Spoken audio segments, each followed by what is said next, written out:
It's 1950, the year of the great mud bath. Take a look at that swamp. Kenny Blaine pitches out to Dennis Mendick, who slipped away from Pete Newman. Tackled by Ralph Goldston, who creates... 25, the 30, the 35, the 40. Zuger appears out of the fog. Warren in pursuit. Miller prevents a score at the 1.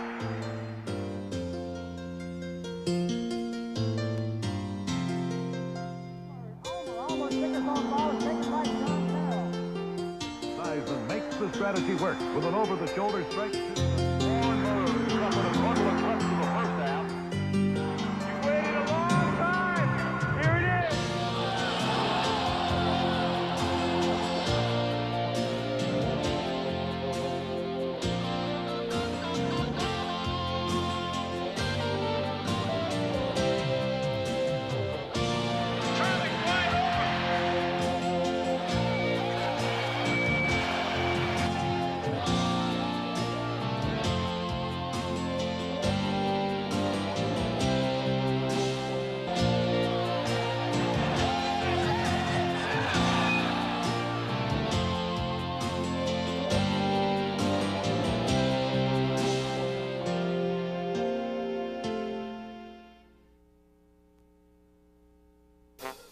At the turn of the century, sports fans couldn't count on channel surfing to take them around the continent.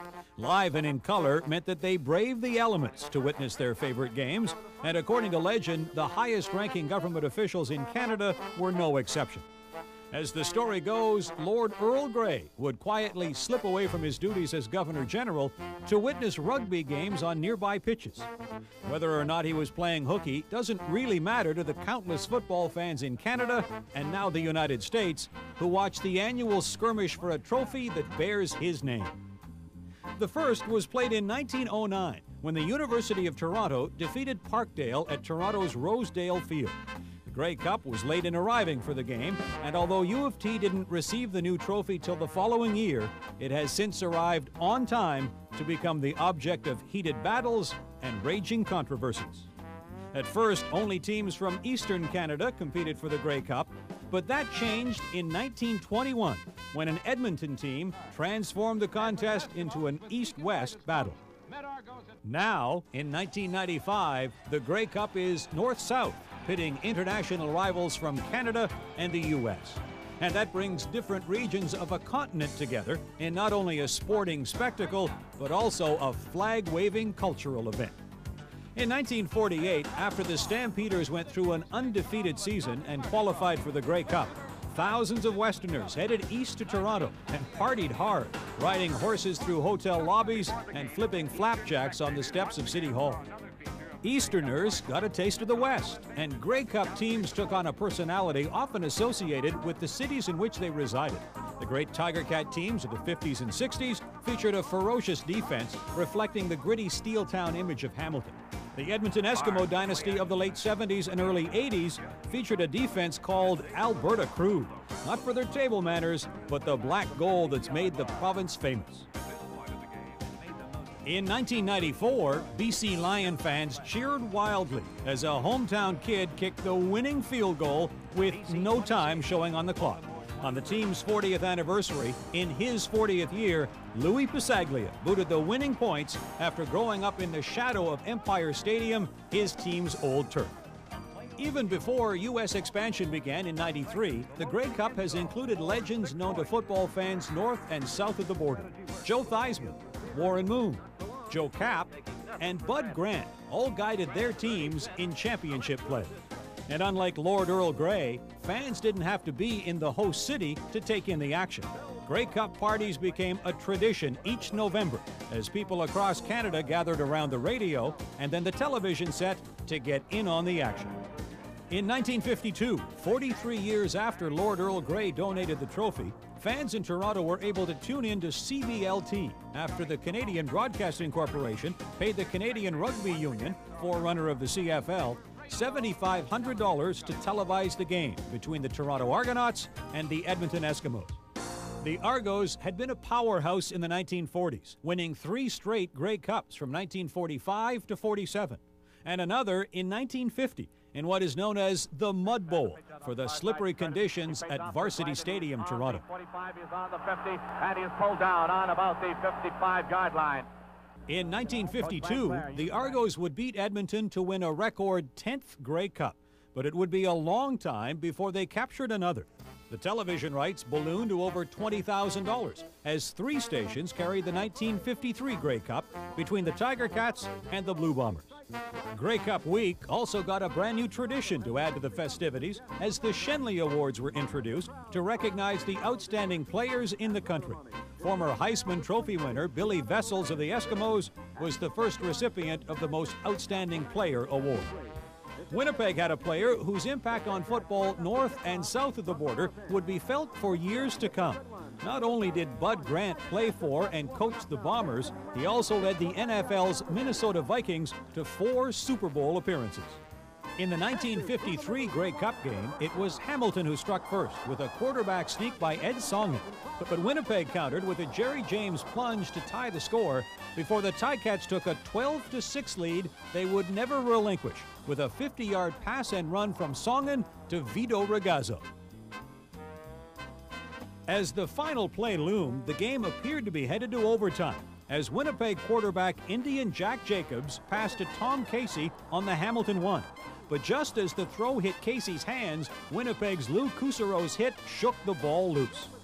Even in defeat, Jacobs set Grey Cup passing records, completing 28 of 46 passes for 326 yards. 1954 was the first time Edmonton had met Montreal in a Grey Cup showdown, but it wouldn't be the last.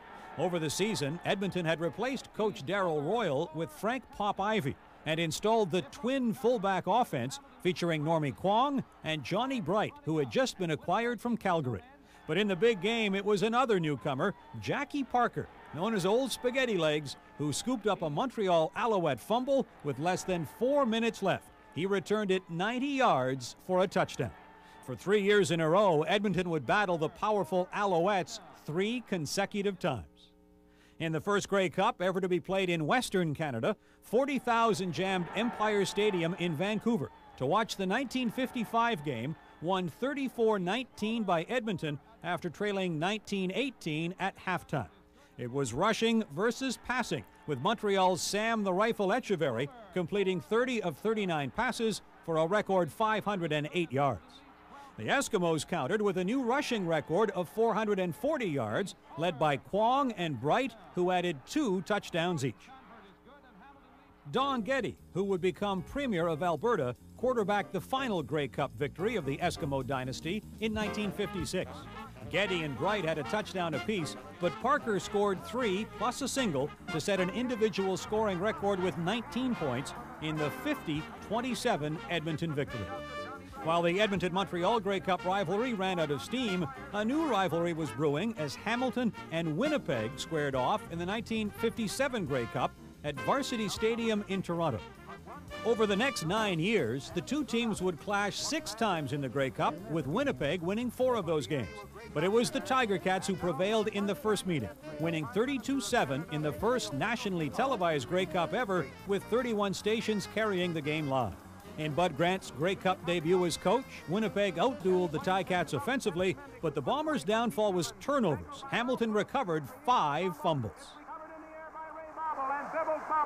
On that happy highway to the Bombers' goal line, drawing all the way for the touchdown that throws the Grey Cup game wide open.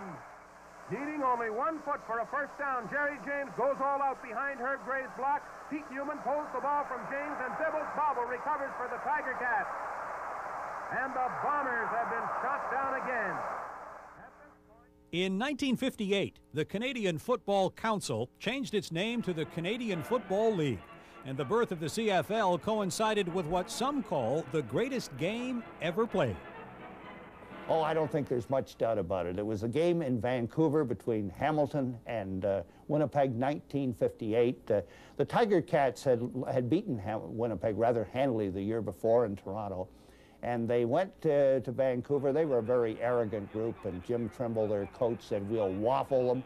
I mean, they thought they would win easily, and it turned out to be, it was a wonderful football game. Hamilton, Ralph Goldston, Their defensive back, their star defensive back, was thrown out of the game for punching Leo Lewis, and it's the first time I can remember ever seeing anybody thrown out of a Grey Cup game. But it came down, actually, the final play of the game. Winnipeg were ahead 35-28. Bernie Filoni went back to pass. He had Harry Lampman wide open, and Steve Patrick, a middle guard, as we called him in those days, and the father of James Patrick, the NHL defenseman, he rushed through, hit Filoni's arm, the ball flew up in the air, Norm Rauhaus intercepted, and that was the end of the game. Amazingly, I can remember that as clear as if they played it yesterday. I can remember more about that game than I think last year's game. Ridiculous, isn't it? The Bomber-Ticat rivalry continued into the 1959 season. Hamilton and Winnipeg met for the third straight time at a new Grey Cup site, Toronto's newly opened Exhibition Stadium. After a win each in the two previous Cup games, Winnipeg won the tiebreaker 21-7 in a game that was hampered by muddy conditions. In 1960, the Winnipeg-Hamilton rivalry was derailed as the Eskimos returned to the Grey Cup at Empire Stadium with legends Kwong and Bright leading the attack. Their opposition was not Montreal this time, but a team that had two quarterbacks who would dominate the CFL over the next 2 decades. CFL Hall of Famer Russ Jackson is generally regarded as the greatest Canadian quarterback to play the game, while Ron Lancaster, now the head coach of the Edmonton Eskimos, had set many career passing records himself. Passing, however, was not the story in this contest, as the Ottawa Roughriders outrushed the Eskimos, and Ron Stewart's 99 yards was more than the entire Eskimo team could muster. And even offensive lineman Kay Vaughn got in on the act by scoring his first touchdown ever on a fumble recovery as Ottawa won their 5th Grey Cup 16-6. In 1961, Hamilton and Winnipeg were back at the big show as the Grey Cup was again played at Toronto's Exhibition Stadium. The 1961 Grey Cup goes into the record book as the only game settled in overtime, as the Ticats and Bombers were deadlocked at 14 at the end of regulation time. With no scoring in the first overtime period, the Bombers threatened as quarterback Kenny Plone looked for a receiver. With everyone covered, he took off on an 18-yard run into the end zone. With the convert, Winnipeg won 21-14. It was their record 21st consecutive road win, a record that still stands today. If the two teams thought the 1961 Grey Cup was a long one, it didn't even compare to what faced the Bombers and Ticats when they returned to Exhibition Stadium the following year for the rematch. It may have been the best Grey Cup no one ever saw, because it was a weird game between Winnipeg and Hamilton, who staged some absolutely wonderful games. The 58 game we've already mentioned. In 61 they played again. The game went into overtime, the first and only overtime game in the Grey Cup. Winnipeg won it again. And in 62 they came back at it again, and of course the game had to be halted with 10 minutes to play because of fog. Eventually you couldn't see anything. In the early part of the game, the people at ground level were able to see the game, but from the press box where I sat, occasionally you just see somebody come in out of the fog. The 62 game didn't finish until nearly 25 hours after opening kickoff. In the fourth quarter, the two teams were sent to their dressing rooms. Commissioner G. Sidney Halter elected to postpone the rest of the game until the next day, with Winnipeg leading 28-27. They finished the game Sunday with no change in score. It was Winnipeg's 7th Grey Cup. They'd wait for over 20 years to win their next. Hamilton returned to the Grey Cup in 1963, but for a change, the opposition was the BC Lions, playing on their own turf at Empire Stadium. It was BC's first appearance in the Grey Cup since joining the CFL in 1954, and the Lions were led on offense by Willie the Wisp Fleming, who was brought down by a Hamilton tackle in the second quarter. Just as Fleming was going down, legendary Ticat badman Angelo Mosca came roaring across the field, launched himself at Fleming as the whistle went.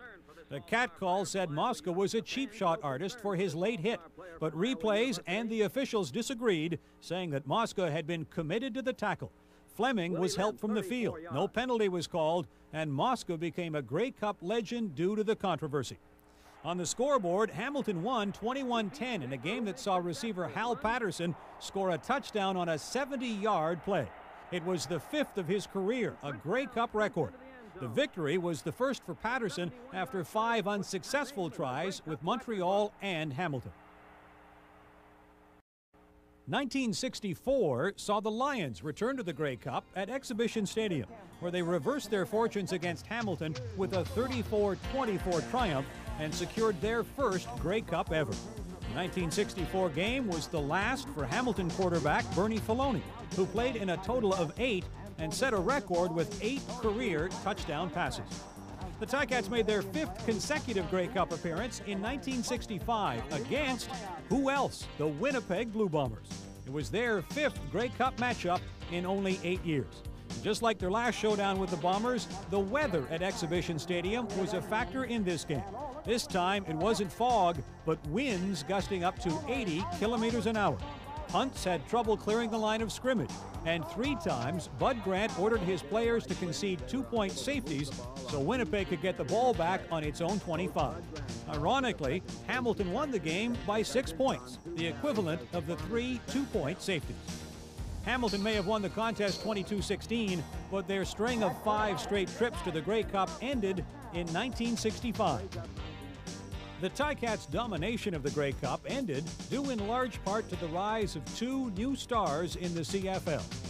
Ron Lancaster had been traded to the Saskatchewan Roughriders and would go head-to-head against former teammate Ottawa's Russ Jackson. Since 1923, Saskatchewan teams had been to the Grey Cup 8 times, and each time had come away empty-handed. Most believed the Green Riders would be shut out for a 9th time, as the Ottawa Roughriders were heavily favored going in. Yet Saskatchewan held Ottawa to a 14-14 tie at halftime before current Edmonton GM Hugh Campbell snared a 5-yard touchdown pass from Lancaster. George Reed, the CFL's all-time leading rusher, went 31 yards for another touchdown. And current Saskatchewan GM Alan Ford added a single to round out the scoring. After a 43-year wait, Saskatchewan had its first Grey Cup. Lancaster 29, Jackson 14. The city of Ottawa hosted the Grey Cup in Canada's centennial year, as the Western champion Roughriders met the Eastern champion Ticats in Hamilton's 6th appearance of the 60s. Riding on their trademark defense, the Ticats hadn't allowed a touchdown in their previous 5 games. This incredible defensive stand continued in the 1967 Grey Cup, as the Cats defeated Saskatchewan 24-1. After losing in 1966 and watching 2 other teams compete on their home turf in '67, Ottawa returned to the Grey Cup in 1968 at Exhibition Stadium, and this time made it count. But not without worrying their fans, as Calgary held a 14-4 halftime lead. Ottawa seemed to have fate on its side in the second half. Vic Washington, juggling a pitch from Russ Jackson, dropped the ball and had it bounce right back into his hands before taking off on an 80-yard touchdown run. Jackson also hit Margene Adkins for a 70-yard pass and run touchdown, and the Roughriders went on to win 24-21. 1968 launched Ottawa on a roll right into the 1969 Grey Cup at the Autostade in Montreal, where the Riders would face Saskatchewan in a rematch of the 1966 championship. This time, however, the result was different, as Jackson put on an unforgettable performance in his final game. Lancaster got the Green Riders on the board first, throwing to Ford for a touchdown before a safety made it 9-0 for Saskatchewan. But then Jackson went to work, throwing a record 4 touchdown passes, a couple being gut reactions to Saskatchewan defensive charges. 2 of those quick-thinking throws went to running back Ron Stewart, as Ottawa went on to win 29-11. Jackson was named Most Valuable Player of the game, to end a career that included 3 CFL Most Outstanding Player awards, 4 Outstanding Canadian trophies, and 3 berths on CFL All-Star teams. With the arrival of a new decade came new faces and new teams. The Montreal Alouettes hadn't been in the Grey Cup since 1956, when they lost to Edmonton. They hadn't won the Cup since 1949. But these were the new Alouettes, with a new general manager in Red O'Quinn and a new coach in Sam Echeverry. Both had been mainstays of the Alouettes of the 50s. For only the second time ever, fans would see a matchup between Calgary and Montreal. It was Calgary who took an early lead with a touchdown, but Montreal came right back when it appeared that Moses Denson had been stopped, but instead threw a touchdown pass to Ted Alflin before the whistle went. Alouette quarterback Sonny Wade fought sub-zero temperatures and gale force winds to secure his place in the Grey Cup history book by winning the Grey Cup's Most Valuable Player Award. Final score, Montreal 23, Calgary 10. Remember the Toronto Grey Cup drought we mentioned earlier? Well, the Argos made it back to the Grey Cup in 1971 after 19 years without even an appearance. With exciting rookies like Joe Theismann and Leon McQuay in the lineup, Toronto was primed for a Grey Cup party.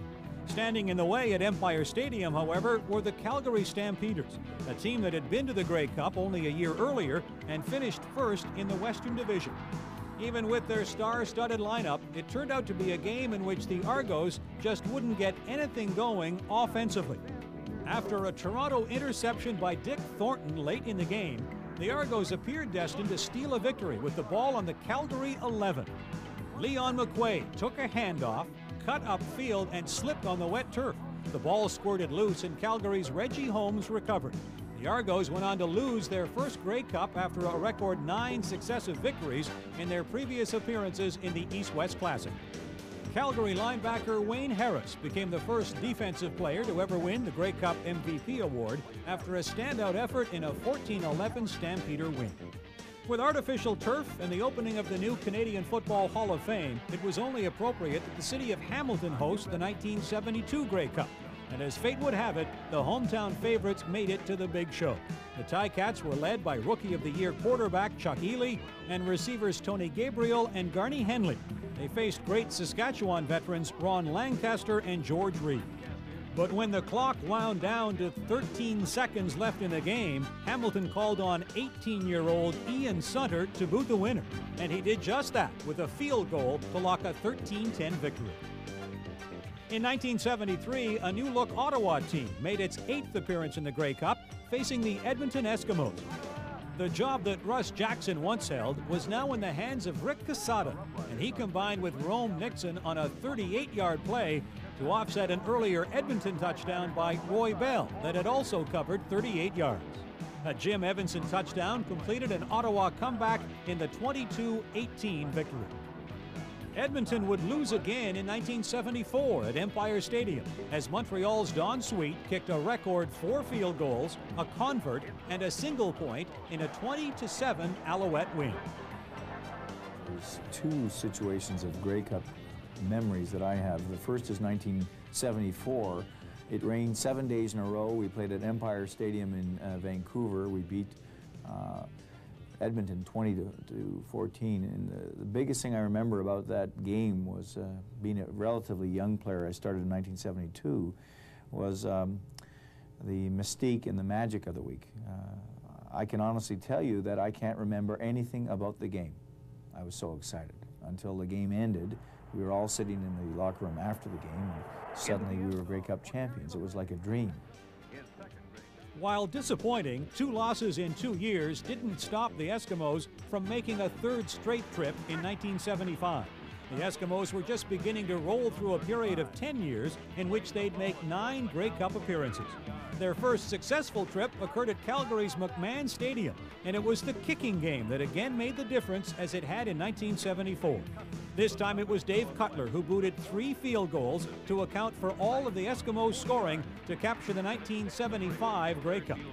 An entire country held its breath as Montreal missed a last-minute field goal to allow Edmonton to narrowly escape with a 9-8 victory, the first Grey Cup in 30 years where all the points were scored by Canadian players only.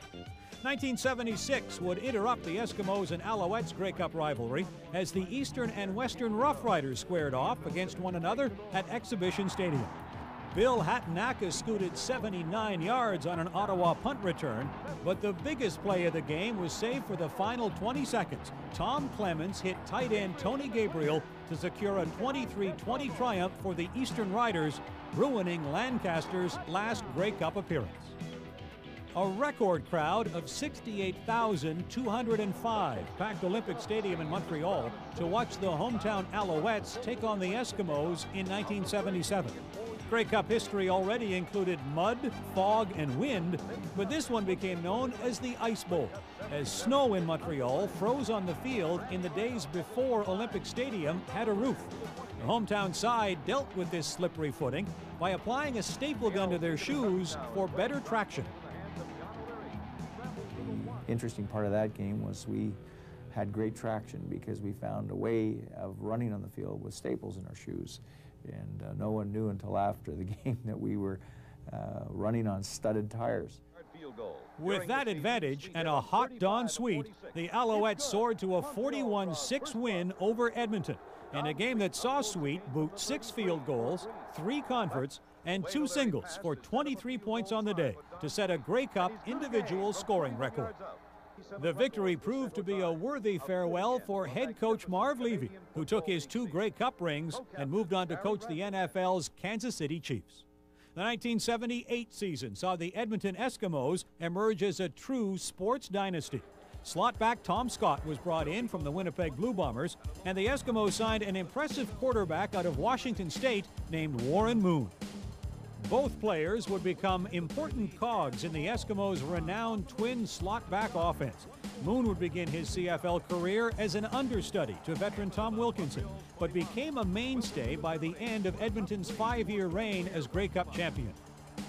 With Cutler handling the place-kicking chores, and with the Alberta crew defense led by stalwarts like Dan Kepley and Dave Dr. Death Fennell, the Eskimos triumphed over each of the 4 Eastern teams in successive Grey Cups from 1979 to 82.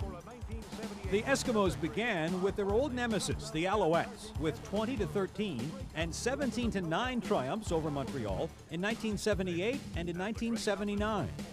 Before romping to a convincing 48-10 win against the Hamilton Tiger Cats in Toronto, a game that saw Scott score a record 3 touchdowns and Moon win the Offensive Star of the Game award. While the win over Hamilton in 1980 was lopsided, the Eskimos would face their biggest Grey Cup challenge just 1 year later at Olympic Stadium. Edmonton had lost just 1 game in 1981 and was scoring an average of 36 points a game in their quest to become the first team to win 4 straight Grey Cups. The team standing in Edmonton's way when the 1981 Grey Cup game kicked off at Olympic Stadium was one that sputtered to just 5 wins all year. It was widely assumed that Edmonton would easily crush the Ottawa Roughriders to win their 4th consecutive Grey Cup. Yet by halftime, Ottawa led 20-1, with quarterback J.C. Watts, now a U.S. congressman, leading the attack that produced touchdowns from Jim Reed and Sam Platt, and 2 converts and 2 field goals from Jerry Organ. Edmonton could only muster a single point from Dave Cutler, and the Eskimos continued to stumble through the 3rd quarter until Jim Germany and Moon struck for touchdowns. In the 4th, Organ kicked another field goal to give the Riders a 23-15 lead, but the Eskimos drove downfield and Moon scored to narrow the difference to 2 points. In a bid to tie the score, Edmonton elected to go for a 2-point convert and got it when Moon connected with Marco Sincar. With the streak on the line and 3 seconds in the game, Cutler lined up a 27-yard field goal and, as he had so often in the past, split the uprights to clinch the victory. It was the greatest comeback in Grey Cup history. So impressive was Ottawa's gutsy performance that 2 Rough Riders, Watts and linebacker John Glassford, were named Offensive and Defensive Players of the Game, while the Canadian award went to Eskimo running back Neil Lumsden. Only 1 Eastern Division team had failed to meet Edmonton during its 4-year reign, but that all changed when the Toronto Argonauts rebounded from a 4-11 season in '81 to finish first in the East in '82.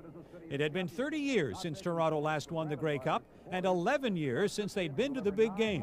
Bob Obilovich was the new head coach, and the new run-and-shoot offense was creating damage all over the CFL, with quarterback Condridge Holloway connecting with the likes of receiver Terry Greer. All of Toronto was on hand for the party, with the game held at Exhibition Stadium. Cutler put Edmonton on the board with a field goal, but Toronto turned a short pass from Condridge Holloway to Emmanuel Tolbert into an 84-yard touchdown run. Greer and Edmonton's Brian Kelly traded touchdowns, but Kelly combined with Moon for a 41-yarder to put the Eskimos ahead to stay. Lumsden would add another TD in the eventual 32-16 Edmonton win. With 5 straight championships, Edmonton rightfully deserved the nickname City of Champions. Poor old Toronto had gone empty-handed for 31 years, as the 1983 preparations for the first indoor Grey Cup got underway at the newly opened BC Place in Vancouver. It was a game that the Lions dominated the first half, and then Bob Avilovich, coaching the Argos then, he took out Conridge Holloway as starter, put in Joe Barnes, which they did quite often in those days. Barnes was a very good relief pitcher, came in and he passed the Argonauts to a win. It was not a, they only won, I think, by 1 point, but they won the game. The Lions led 17-12 in the fourth quarter, but a series of passes from relief quarterback Joe Barnes to Emmanuel Tolbert and Paul Pearson drove the Argos into scoring position. Barnes found an open Cedric Minter in the end zone to give Toronto an 18-17 lead. The Argos tried to stretch that difference to a field goal, but they failed on a 2-point convert attempt. A city that still remembered McQuay's fumble of 71 anxiously sat on the edge of their chairs for the remaining 2.5 minutes. Barnes rolls out, and this 7-yard run gives Argos a valuable first down. And the Argos were Grey Cup champs for the first time since 1952. Toronto, you waited a long time. Here it is. You got it. While Toronto celebrated their long-awaited victory in the downtown core, at least one Argo was used to being a champion. Hank Illicik, a punter with the Eskimos during their 5-year reign, had joined Toronto in time for their Grey Cup win. He is the only player to win 6 straight Grey Cups. Like the Argos, the Winnipeg Blue Bombers had waited 19 years for a return to the Grey Cup, and 1984 marked 22 years since their last championship. That victory had come in the Fog Bowl of 1962, in the middle of the fierce Winnipeg-Hamilton rivalry of the late 50s and early 60s. Now, more than 2 decades later, it was their old nemesis, the Hamilton Ticats, who once again stood between the Bombers and the Grey Cup. With ex-Ticat Tom Clements at the controls and CFL rushing king Willard Reeves handling the ground game, the Bombers were overwhelming favorites to return to the top of the hill. Their old rival began haunting Winnipeg immediately as former Blue Bomber quarterback Dieter Brock ran for a Hamilton touchdown and passed for another to Rocky DiPietro. But Winnipeg went to work in the second quarter with 27 straight points. While Reeves was a contributing factor to a strong ground game, Sean Kehoe did some damage of his own with 89 yards on 12 carries. Cal Murphy, who still coaches the Winnipeg Blue Bombers, had his first Grey Cup as a head coach after serving as an assistant with the Eskimos during their record run. The 1980s became a decade in which several Grey Cup droughts came to an end. The BC Lions hadn't won since 1964 against Hamilton, and the Ticats were the opposition once again for the 1985 Grey Cup. Hurting the Lions' cause was the fact that wide receiver Swervin Mervin Fernandez, the CFL's most outstanding player in the regular season, and Keevan Jenkins, the team's leading rusher, were both injured. But their replacements didn't miss a beat, as Freddie Sims ran for 98 yards, and Ned Armour finished with 151 receiving yards, including 84 and 59-yard TD strikes from quarterback Roy DeWalt, who chalked up close to 400 yards in passing. In the second quarter, Hamilton overcame a 13-point deficit, scoring 2 touchdowns to take a 14-13 lead, and with momentum on their side, forced the Lions into a punting situation. This set the stage for the play of the game. Kicking from his own side of the field, Louis Passaglia saw Hamilton's Mitchell Price charging to block the kick. Stepping aside, he took off for 13 yards and a first down on the BC 51. DeWalt took over, fired a strike to Armour in the eventual 37-24 victory. It wouldn't be the last time that Passaglia would make a critical Grey Cup play. The Ticats had been to the Grey Cup 3 times in the 80s with nothing to show for it. The last time they'd won was 1972, 14 years earlier. During that earlier era, Hamilton's trademark was defense, led by the likes of Angelo Mosca, John Barrow, and Garney Henley.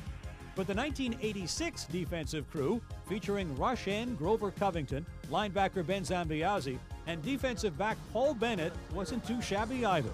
The defense rose to the occasion, sacking Edmonton Eskimo quarterbacks 10 times. Hamilton forced 10 turnovers, including 6 fumbles, 2 interceptions, and 2 more on failed third down gambles. Offensively, Paul Osbaldiston contributed 21 points, tying a record with 6 field goals as Hamilton won 39-15. The next 3 Grey Cups were won by different teams, but they all had something in common. All were decided by late field goals. In 1987, it was Edmonton's Jerry Corrick putting the boots to Toronto with 45 seconds left in a game that featured Gizmo Williams' record 115-yard return of a missed field goal for a touchdown. Gizmo has a block in the sidelines. He has not stepped out. He may go all the way. He needs one block, and he'll do it easily. He may not need the block. Henry Gizmo Williams scores. The Eskimos won their 4th Grey Cup of the decade, 38-36. With just under 3 minutes left in the 1988 contest, it was Trevor Kennard deciding the issue with a 30-yarder for Winnipeg in a 22-21 win over BC. While both the 87 and 88 Grey Cups were won by teams that had been champions earlier in the decade, the 1989 contest at Toronto's new Sky Dome was a different story. The Green Riders were back after a regular season that saw them finish with a .500 record. The Ticats, on the other hand, were 12-6-0 in the Eastern Division. In a seesaw battle, Hamilton's Tony Champion squirmed, turned, and grabbed the touchdown pass late in the game to tie the score at 40. Saskatchewan engineered a drive downfield in the final minute and called on the guy they called Robo-Kicker to decide the issue.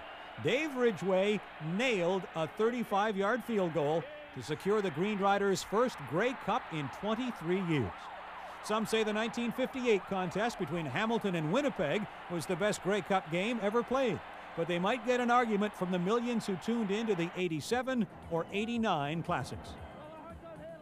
While each of those games had featured offensive fireworks, the 1990 clash between Winnipeg and Edmonton is remembered for the defensive play of linebacker Greg Battle, who chipped in with a pair of interceptions, one for a touchdown in the Bombers' convincing 50-11 victory. The Argos and Stampeders were back in the 1991 Grey Cup, as Winnipeg hosted the Classic for the first time ever. When the Argos left Toronto, it was widely assumed that Ricky Foggy was going to be the starting quarterback, as he had been since replacing Matt Dunnigan, who was out with a shoulder injury. But the night before the game, Dunnigan started throwing footballs in a hotel ballroom and decided that with some freezing to his shoulder, he could start. With minus 17 Celsius temperatures, he might not have needed the freezing, but Dunnigan came out and led the Argos to a 36-21 victory over the Calgary Stampeders. Dunnigan had been to 3 Grey Cups and was on the losing side twice. In his one victory with Edmonton in 1987, he had been replaced by Damon Allen, who went on to win Offensive Star of the Game. This time, Dunnigan went the distance, and his presence had a positive effect on his teammates. Rahib Rocket Ismail turned the game in the Argos' favor with a record 87-yard kickoff return for a touchdown. Ironically, Dunnigan returned to the Grey Cup in 1992, only this time as the starter for Winnipeg. He led his Bombers against the Stampeders, who were back for a second consecutive shot at the Cup. The Stamps had their own Grey Cup drought happening. It had been 21 years since Calgary had won the Cup by beating Toronto in 1971. But this would be the year of a rising new star in the CFL, Calgary's quarterback, Heisman Trophy winner Doug Flutie. Flutie completed 33 of 49 passes for 480 yards and 2 touchdowns in the Stamps' 24-10 win. Flutie was named Most Valuable Player, while Dave Sapungis, who caught one of his touchdown passes, was named Most Valuable Canadian for the 2nd straight year. When the 1993 Grey Cup moved to McMahon Stadium in Calgary, the expected presence of the powerful Stampeders whipped the city of Calgary into a frenzy of anticipation. But their Alberta arch-rivals, the Edmonton Eskimos, ruined the party by defeating Calgary in the Western Final before going on to meet Winnipeg in the Grey Cup. Special teams, the story in this championship, as Edmonton took advantage of several turnovers and kicker Sean Fleming booted 6 field goals to tie a record jointly owned by Paul Osbaldiston and Don Sweet. A kicker made the difference again in 1994. As Louis Pasaglia returned to his form of 1985 and played a critical role for the BC Lions. The Grey Cup was played at BC Place, and the Lions were expected to be in the stands rather than on the turf after finishing third in the Western Division. But in the Western Finals, younger brother Darren Flutie snared a touchdown pass on the final play of the game to sink brother Doug and the heavily favored Stamps. Would the upsets continue in the Grey Cup? The week leading up to the game was a flag-waving bonanza. First-year franchise Baltimore became the first American team to ever play in the Grey Cup, turning the Classic into an international border war. It was Canada versus the United States, and the Americans took the upper hand, taking a 20-10 lead. A fake field goal attempt set up a BC touchdown by quarterback Danny McManus before a Passaglia field goal tied it up. Unlike 1985, when Passaglia slipped out of a tough jam and ran for the first down, he was called upon to do what he does best and booted a 38-yarder with no time showing on the clock. The kick gave BC a 23-20 win in the first International Grey Cup, keeping the coveted Grey Cup trophy in Canadian hands and closing another chapter in the Grey Cup legend book.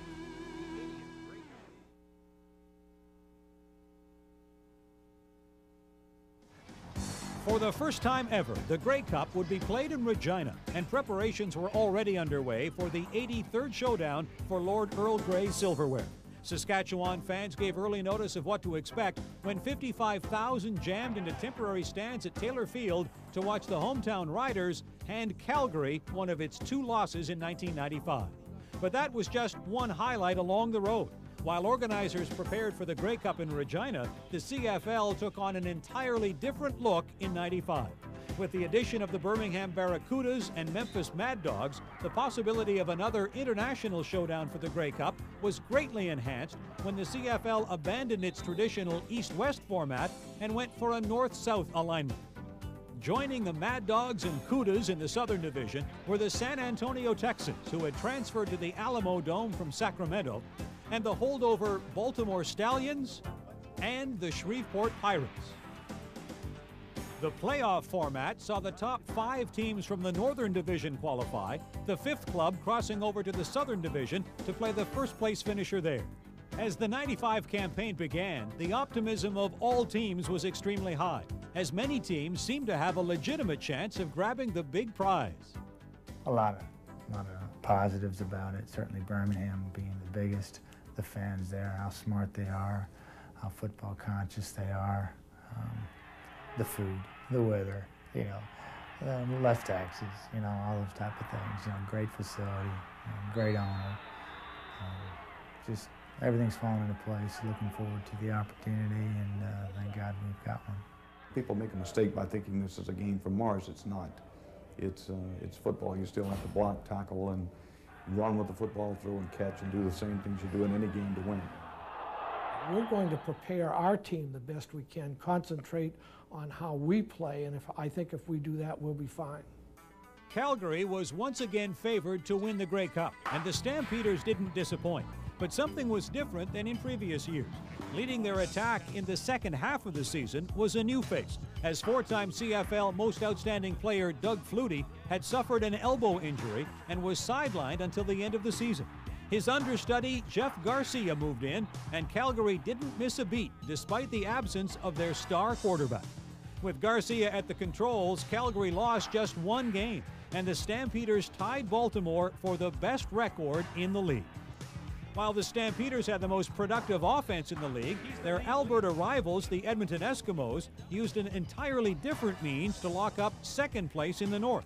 With the CFL's stingiest defense, the Eskimos allowed just 359 points against, as they finished with a 13-5 record. On offense, the Eskimos had to count on Kerwin Bell after the departure of Damon Allen to Memphis. But the newcomer made good use of another fresh face in Shalon Baker, a 1,000-yard receiver and Rookie of the Year candidate. The defending Grey Cup champion BC Lions fell to 3rd place in the North, a position they occupied in 1994 before upsetting Edmonton, Calgary, and finally Baltimore to win the Cup. The Lions traded quarterback Kent Austin to the Toronto Argonauts in the offseason, making room for Danny McManus to move into the starter's role. To add to the air game, Corey Philpott rushed for just over 1,300 yards and set a single-season CFL record for touchdowns with 22. In Hamilton, quarterback Steve Taylor and Anthony Cavillo used a wily veteran to the max as Earl Winfield finished third in league receiving with nearly 1,500 yards as the Ticats finished fourth. With Hamilton scheduled to play Calgary and BC up against Edmonton in the first round, the fifth-place team would cross over to the south to square off against Baltimore. Who that would be wasn't decided until the final weekend of the season. Both the Saskatchewan Roughriders and Winnipeg Blue Bombers went into their last games with identical 6-11 records. But Saskatchewan lost 30-25 to BC the day before the Blue Bombers defeated the Ottawa Roughriders in Winnipeg. The Toronto Argonauts were expected to challenge Calgary for top spot in the Northern Division thanks to their vaunted bomb squad offense. Kent Austin was brought in from the Grey Cup champion Lions to lead an attack that featured Jeff Fairholm, Paul Mazzotti, and Mike Pinball Clemens.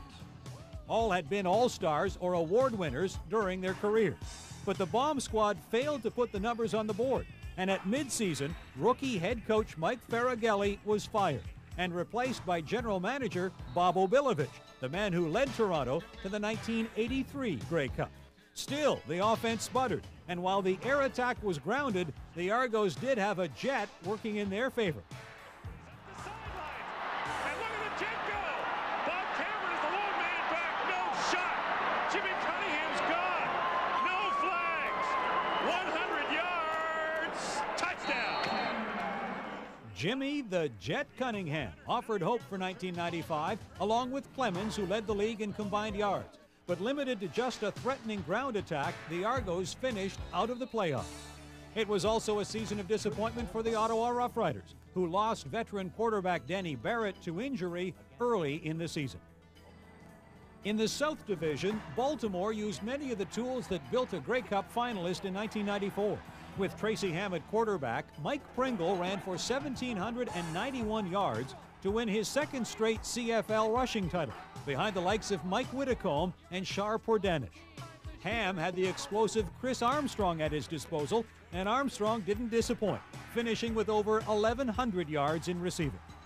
When the Sacramento Gold Miners moved into the San Antonio Alamo Dome and changed their name to the Texans, their fortunes changed too. Quarterback David Archer, who spent his first 2 CFL seasons in Sacramento, continued the aerial attacks that he displayed with the Gold Miners. Archer completed just over 61% of his passes, but used an enviable running game to balance the attack. The Texans had a solid 1-2 punch with the versatile Mike Saunders and power fullback Troy Mills. The CFL's leading scorer, Roman Anderson, booted 235 points, and the Texans earned their first playoff spot in franchise history with a second-place finish. The Birmingham Barracudas earned their first playoff berth as well, edging Memphis for the third and final spot. Another player from an expansion team sat on top of a defensive statistic as Mad Dog Tim Caulfield led the league in sacks with 24 to earn his second consecutive nomination as CFL Outstanding Defensive Player. A loss to Edmonton on the final weekend of the season eliminated the Mad Dogs, who were just 2 points back of the Cudas and 8 ahead of the 5-13 Shreveport Pirates. So the final playoff matchups saw Calgary play Hamilton, Edmonton against BC, Winnipeg traveling to Baltimore, and the Barracudas facing the Texans.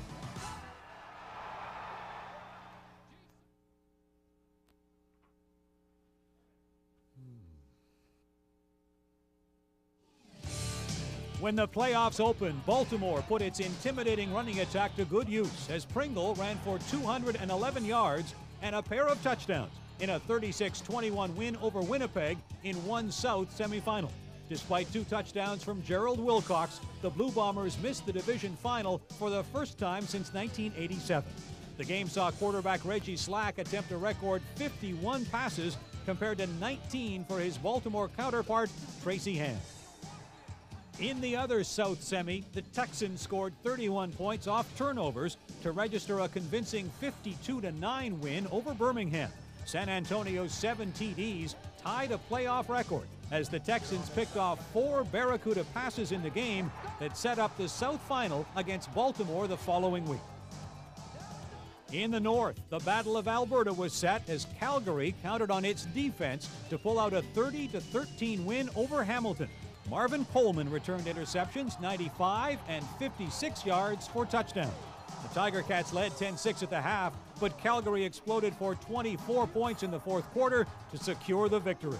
Like Baltimore, the Stampeders put their running game to good use as Tony Stewart finished the game with 113 yards and a touchdown.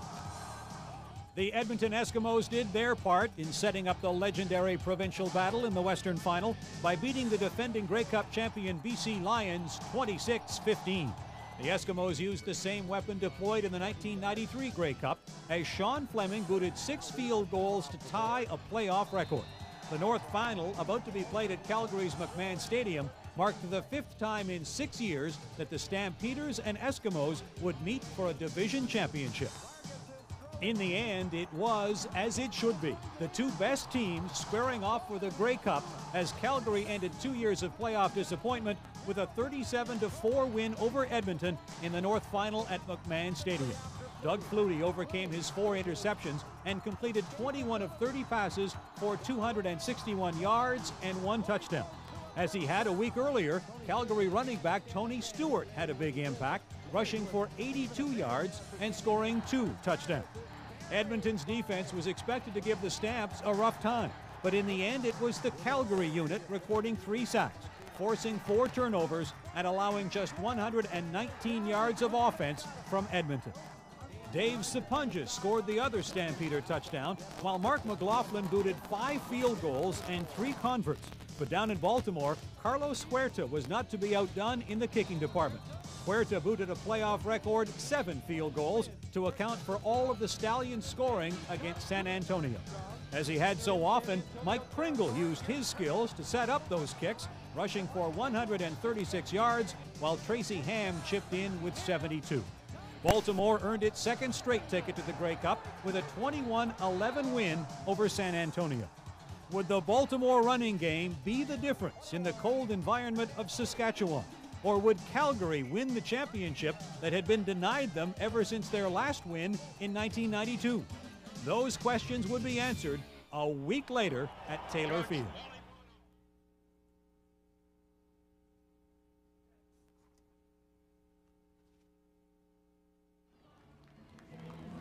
Grey Cup week in Regina, the biggest party of the year, and the setting for a north-south battle that would go down in the record books. Over 100,000 fans swelled into the small prairie town to be a part of Grey Cup history and to have the time of their lives.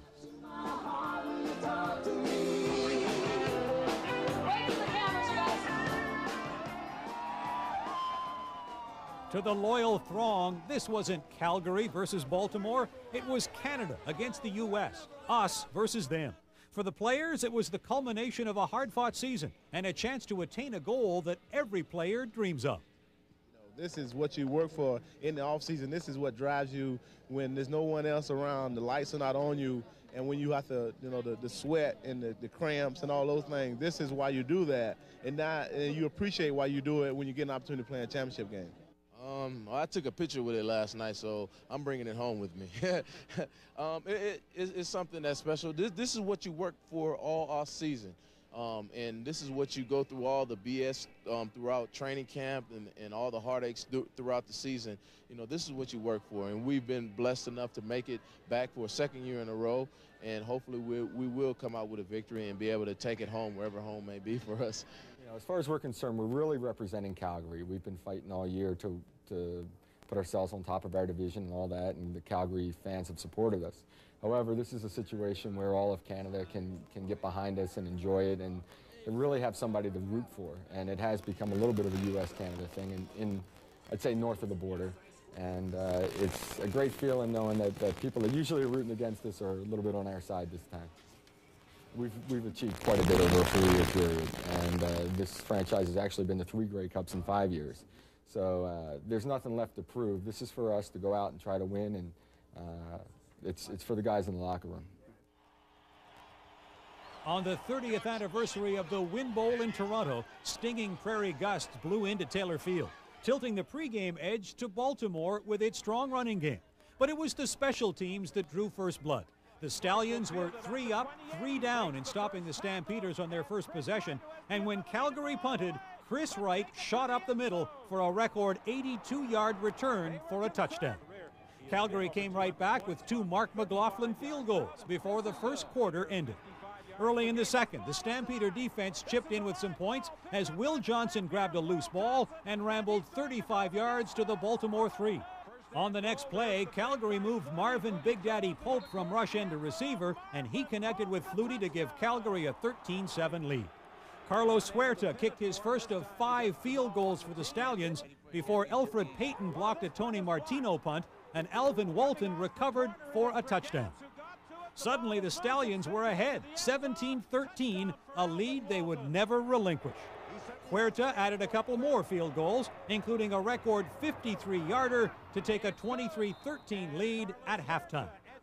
After Baltimore punter Josh Miller scored a single, Flutie took the Stampeders downfield on an 11-play, 75-yard drive and took it in from the 1 to narrow the score to 24-20. While the Baltimore special teams handled the first half scoring, the offense struck with a touchdown when Ham scampered 13 yards to cap off a 92-yard drive. The Stallions were in control, and Huerta added a couple of more field goals to salt it away. While Baltimore was hailed before the Grey Cup for its running game, it's interesting to note that the Stallions actually presented a balanced attack. With 213 yards in the air, 150 along the ground, and special teams making up the difference, the Stallions scored a decisive victory and opened a new chapter in the storied history of the Grey Cup, a story that will be continued in Hamilton in 1996.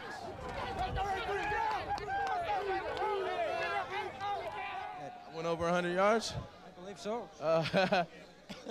I was not aware of that. I was not aware of that. But anything they want, you know, they can get from me. If it costs me dinner, I'll buy them dinner. Well, you know, our motto this year was unfinished business, and it certainly was a year of unfinished business. Anything we've said all year, anything less than a Grey Cup championship would be disappointing. But you have to take necessary steps to become a champion, and I felt that we did as a ball club. You know, Tracy Ham's preparation going into the game, and Steve Barato, the offensive coordinator, and all the people that put together that plan and then executed and called by Tracy Ham. You know, it goes unnoticed a lot, just exactly not only his play, but his calling of the game. He called a great game and kept everybody guessing and executed the game plan.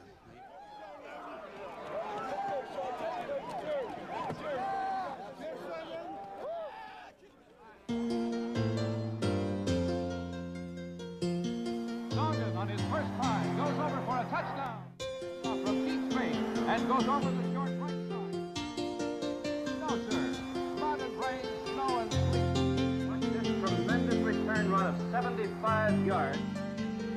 Zuger hits Watkins. He busts into the clear. The Rough Riders can spell Peters.